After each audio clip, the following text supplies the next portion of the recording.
پہلی بات تو یہ ہے کہ ہماری جو روٹینز ہیں ادر دین کہ میں اس وقت بیمار ہوں اور مجھے ڈاکٹر نے 5 سال کے لیے دھوپ میں جانے سے منع کر دیا ہے، وہ نہ بھی منع کیا ہوتا تو ہم رات کو ملاقاتیں کرتے ہیں اور اس میں جینڈر کی تمیز نہیں کی جاتی کہ یہ خاتون ہے اور یہ مرد ہے. تو ایسی میں 10 دفعہ میں جا چکا ہوں. جب میں مردوں سے رات کو یا مڈ نائٹس کو ملتا ہوں اس وقت کوئی اعتراض نہیں ہے. تو یہ تنظیم سازی تھی کیا کہ میں 4:40 پر جب پاؤ پھٹی ہے، جب صبح صادق ہے اور میں وہاں جاتا ہوں رات تک، تو میں نے اگری نہیں کیا. مجھے پچھلے 15 دنوں سے یہ کنونس کرنے کی کوشش کی جا رہی تھی. And eventually I decided to go at 4:40. تو میں وہاں پہنچتا ہوں اور اندر داخل ہوتا ہوں. اب بھی میں آئی ڈنٹ سٹ ڈاؤن جب وہ لوگ پہنچ گئے ہیں. And they took over me by guns. اور اس کے اگلے 15 منٹ بعد انہوں نے مجھ سے میرے موبائل، ATM کارڈز، پرس اور گاڑی کی چابی، یہ سب کچھ لے لیا. پھر ان میں سے ایک نے کہا کہ جاؤ پیسے نکلوا کے آؤ. تو اس نے 2,87,000 روپیہ نکلوایا، جو میں نے وہاں سے واپسی پر آ کے جب میں نے رپورٹس دیکھی، جو آتا ہے میسج آتا ہے بینک کا، اس کے بعد انہوں نے مجھ سے 1 کروڑ روپے کا مطالبہ شروع کیا اور مجھے یہ کہا کہ تمہیں ہمیں پار کر دینے کا حکم ہے. تو میں نے کہا پار کر دینے کا حکم ہے تو پار کیجیے، پھر پیسے کیا کرنے آپ نے.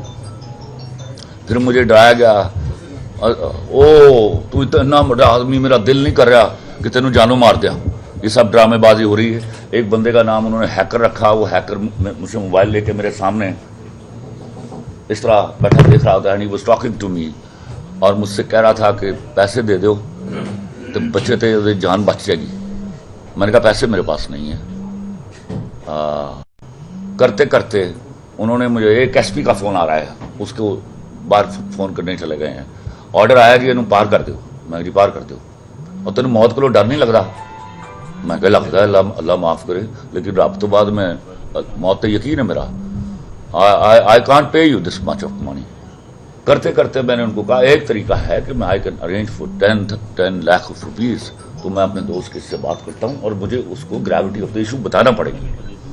نہیں گریوٹی آف ایشو نہیں بتانا. میں نے فون کیا، میرا دوست اس وقت سو رہا تھا، آل ہیئر، حفیظ صاحب.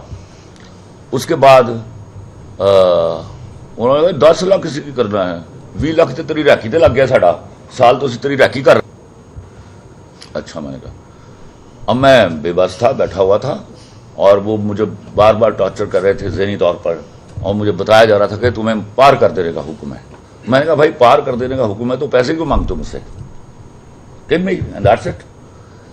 پھر انہوں نے حکم آیا جی ڈلیور کرو جی، اتھارٹیز کو پیش کر دو. میں کہا فوراً پیش کر دو.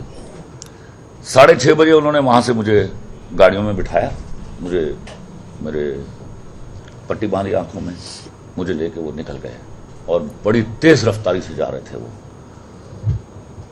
اور پھر وہ ایک جگہ پر پہنچے ہیں، وہاں جا کے انہوں نے گاڑیاں روکی ہیں اور مجھے نیچے اتارا ہے.